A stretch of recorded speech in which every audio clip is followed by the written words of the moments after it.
बूढ़े माँ बाप आपको देख रहे हैं, उनके अंदर एक उदासी है कि मेरा बच्चा इतने सालों से मेहनत कर रहा है, कर रही है, रिजल्ट नहीं आ रहा। उन्हें आप क्या कहेंगे? वो आपके बदले बैठ जाए परीक्षा में? क्या उन्हें आप बैठाएंगे परीक्षा में? अपने माँ बाप को आप बैठा सकते हैं इन परीक्षाओं में? वो मेहनत करने को तैयार हैं। उन्हें कहिए ना कि माँ पिताजी, इस एग्ज़ाम की तैयारी में बहुत मेहनत लग रहा है, हमें तो पढ़ाई समझ में नहीं आती है, काश आप पढ़ लेते। वो कल से ही नहा धोकर कपड़े बदल कर टेबल पर ऐसा बैठेंगे कि उठेंगे नहीं, उन्हें न भूख लगेगी न प्यास लगेगी। वो अपने बच्चे के लिए दिन रात एक कर देंगे। कहकर तो देखिए, वो तुरंत बदन अपना झाड़ लेंगे। पेट में दर्द है, हड्डी काम नहीं करता, खड़े नहीं हो सकते हैं, बीमारियां हैं।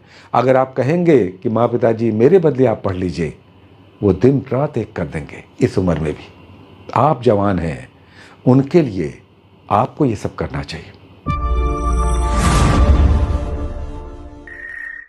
डियर फ्रेंड्स, आप में से अधिकतर लोग फॉर्चुनेट हैं, भाग्यवान हैं कि आने वाले 3 से 4 महीनों में, 2 से 4 महीनों में 4 बड़े एग्जाम्स होंगे। और इनमें से एक भी आपने निकाल लिया तो ये मानकर चलिए कि आपके अंदर जो अभी पीड़ा है, फ्रस्ट्रेशन है कि परीक्षाएं नहीं निकल रही हैं, उसके लिए समय भी है और उससे रिजल्ट भी आएगा। बस करना यह है कि आप में से अधिकतर लोगों ने पिछले महीनों पढ़ाई की है, उस पढ़ाई को रिवीजन में डालिए। वो रिवीजन आपके बड़े काम का है, क्योंकि एग्जामिनेशन जब सर पे होता है, कई बार तो समय निकल जाता है और करते करते 1 महीने, 1.5 महीने, 15 दिन, 20 दिन बचता है। आप कहते हैं कि रिवीजन के लिए समय नहीं है, समय तो निकल गया। ये जो डेट बढ़ा है, जैसे बीपीएससी का डेट बढ़ गया, एईडीओ का डेट बढ़ गया, टीआरई होने वाला है और सीजीएल भी आने वाले समय में आयोजित होगा। 4 बड़े एग्जाम्स हैं, 72nd बीपीएससी, एईडीओ, टीआरई और सीजीएल 4। ये 4 बड़े एग्जाम्स हैं। एक भी आपने निकाल लिया तब आप देखेंगे कि आपने कितना बड़ा काम किया। और थोड़ी सी मेहनत, बस थोड़ा सा मेहनत करना है, चूंकि समय मिल गया है। 2 से 4 महीनों में ये सभी 4 एग्जाम्स आयोजित होंगे। एईडीओ का देखिए बीच बीच में उड़ उड़ कर खबर आ रहा है। अभी एक हवाई खबर निकला कि अगले मंथ ये एग्जामिनेशन होगा। ये होक्स था, इस सूचना में कोई सच्चाई नहीं है, क्योंकि आयोग की तरफ से कोई इंफॉर्मेशन नहीं है। लेकिन ये एग्जामिनेशन इसी साल होगा और आने वाले मंथ्स में होगा।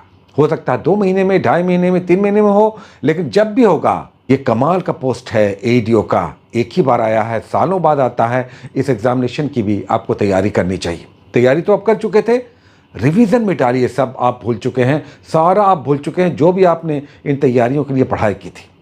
सीजीएल की कोई सूचना नहीं है, सीजीएल 4 बिहार सीजीएल की कोई सूचना नहीं है। स्टूडेंट सोच रहे हैं कि डेट आएगा तब पढ़ाई करेंगे। डेट आएगा, 1 महीने आपको टाइम देगा, 1 से 1.5 महीने में एग्जामिनेशन ले लेगा। और पढ़ना क्या है? पूरा जीएस पढ़ना है, मैथमेटिक्स है, रीजनिंग है, करंट अफेयर्स है, बिहार स्पेशल है। सोचिए आप, अगर इसमें समय नहीं मिले तो क्या ये एग्जामिनेशन निकलेगा? तो समय जब आपके पास है तो आप पढ़ाई नहीं कर रहे हैं। और हम छात्राओं को विशेषकर कहना चाहेंगे, आपके पास वैसे भी समय की कमी होती है, घर गृहस्थी है, जॉब है, नौकरी है, समय नहीं मिलता है। तो आपको तो कंटिन्यूटी बरकरार रखना चाहिए, रिवीजन करते रहना चाहिए जो भी आपने पिछले महीनों पढ़ाई किया। 4 बड़े एग्जाम्स हैं। टीआरई आने वाले 1 से 1.5 महीने में उसकी परीक्षा हो जाएगी। बताइए क्या तैयारी आपने किया? फिर वही भाग दौड़ होगा, वही बुक स्टॉल पे भीड़ लगेगी, वही किताबों का सर्च चलेगा, कौन बेहतर है, कौन बेटर है, कैसे तैयारी करें, ये छूट रहा है, वो नहीं हो रहा है। तो पढ़ाई को अपने कंटिन्यू रखिए, स्टडी को एकदम कंटिन्यू रखिए। आप सभी ने छोड़ दिया, बीपीएससी का डेट बढ़ गया, छोड़ दिया, एईडीओ का डेट बढ़ गया है, छोड़ दिया है, सीजीएल की कोई सूचना नहीं है। कुल मिलाकर इस तरह की सूचनाएं वैसे स्टूडेंट्स के लिए तो बड़ी लाभकारी होती है जो इन पर कान में रुई डालकर बस पढ़ाई टेबल पर दिन रात पढ़ाई में लगे रहते हैं। लेकिन अधिकतर 80 से 90% स्टूडेंट्स सीजनल पढ़ाई पढ़ते हैं। परीक्षा का जब डेट आता है, एग्जामिनेशन 2-3 महीने में होता है, तब तैयारियों में लगते हैं। बहुत सारी मजबूरियां हो सकती हैं, लेकिन ये समय कम पड़ जाता है। आपको रिजल्ट लेना है। रिजल्ट लेने का मतलब है कि 6 महीने कम से कम लगातार पढ़िए। निश्चित है कि कोई न कोई एग्जामिनेशन आपका निकलेगा ही निकलेगा। अगर 6 महीने आपने लगातार पढ़ाई में लगा दिया, अच्छे से, ईमानदारी से। आप कहेंगे सर पिछले कई सालों से लगे हुए हैं, कहाँ निकल रहा? बताइए, ईमानदारी से बताइए कि इस एग्जामिनेशन की तैयारी में कितना मन लगाकर, कितनी अच्छी किताबों के साथ, कैसे गाइडेंस के साथ, कितना कंसिस्टेंसी मेंटेन करते हुए आप सभी ने पढ़ाई की है। ईमानदारी से बताइए। बहुत सारे लोग लाइब्रेरी जाते हैं, 2 दिन गए, तीसरे दिन बहुत समय लग जाता है, थक जाते हैं, नींद आने लगती है। ये सब हो रहा है, कमियां आपके अंदर हैं, तभी रिजल्ट नहीं आता है। इन कमियों को समय रहते दूर करना चाहिए और वो दूर हो सकता है। सबसे बड़ी समस्या आती है किस बुक से पढ़ें।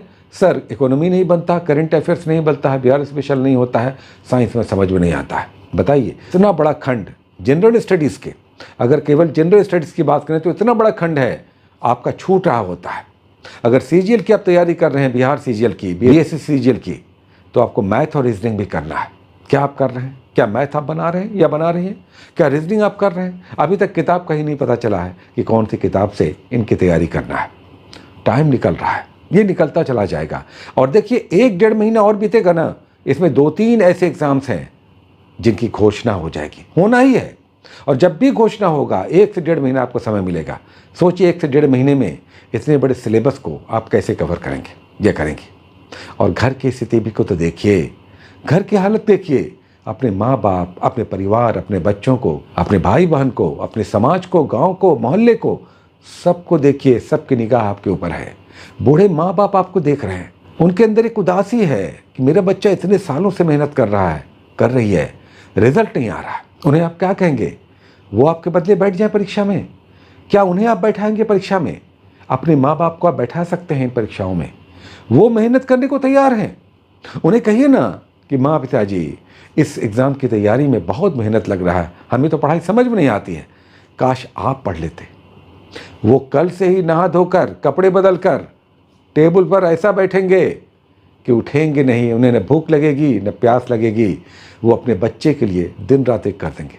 लेकिन ये पॉसिबल है? नहीं है। कहकर तो देखिए, वो तुरंत बदन अपना झाड़ लेंगे। पेट में दर्द है, हड्डी काम नहीं करता, खड़े नहीं हो सकते हैं, बीमारियां हैं। अगर आप कहेंगे कि माँ पिताजी मेरे बदले आप पढ़ लीजिए, वो दिन रात एक कर देंगे। इस उम्र में भी आप जवान हैं, उनके लिए आपको ये सब करना चाहिए। लेकिन क्या आप कर रहे हैं, कर रही हैं? सोचिएगा, टाइम निकलता चला जाता है। ये मोबाइल हमारा बहुत समय ले रहा है। ये साथी संगत जो कई बार धोखा देने वाले होते हैं, वो हमारा बहुत समय ले रहे हैं। हम कई बार सो करके गुजार देते हैं वक्त, या खाना खा के इतनी कस के नींद आती है कि सोने के बाद फिर उठने का मन नहीं करता है। ये सब चल रहा है, लेकिन इन सब के बीच आप अपनी जिम्मेदारियां भूल रही हैं। हम अपनी छात्राओं को कहना चाहेंगे जो गृहस्थी में हैं, आपकी गृहस्थी कितनी अच्छी चल रही है बताइए हमें। घर में परेशानियां हैं, फाइनेंशियल क्रंच है, हर महीने 15 से 16 तारीख के बाद ऐसी स्थिति आती है कि आधा महीना फिर गिनते गिनते बीतता है कि महीना बीते तो 1 तारीख से 5 तारीख के बीच कुछ सैलरी मिलेगी, कुछ घर में पैसे आएंगे, घर गृहस्थी चलेगी। ये सब चल रहा है। हम छात्राओं को कहना चाहेंगे, लगाइए जोर, आपके अंदर बहुत शक्ति है। हाँ, ये है कि आपको कोई साथ देने वाला नहीं है, तो आप अपने स्तर पे काम कीजिए ना। हम जैसे बहुत सारे ऐसे टीचर्स, मेंटर्स हैं यूट्यूब पर जो कुछ ना कुछ बोलते कहते रहते हैं। अगर उन्हें ही आप सुनकर फॉलो करने लगेंगे तो भी आपका बहुत भला होगा। बट याद रखिए, आप में से बहुत सारे लोग सही किताबें लेकर नहीं बैठ रहे हैं या बैठ रही हैं। आपके पास किताबें नहीं हैं।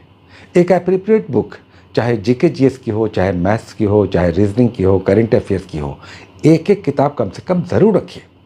ऐसा ना हो कि सारे सब्जेक्ट के लिए एक किताब हमारे पास है, बस उसे ही हम देख रहे हैं, किसी तरह से पढ़ लेते हैं। 2 घंटे तो मिलते हैं बड़ी मुश्किल से, वो भी आधी रात में जब सब लोग सो जाते हैं, तब पढ़ने के लिए बैठते हैं। लेकिन इन सब के लिए आपके पास संसाधन होने चाहिए, सही संसाधन। एक कम से कम जीएस की एप्रोप्रिएट बुक, 2 करंट अफेयर्स की पतली पतली बुक रखिए, एक यूट्यूबर को किसी को भी फॉलो कीजिए, किसी टीचर मेंटर किसी को फॉलो कीजिए, और अपने कंसिस्टेंट लेवल को मेंटेन रखिए।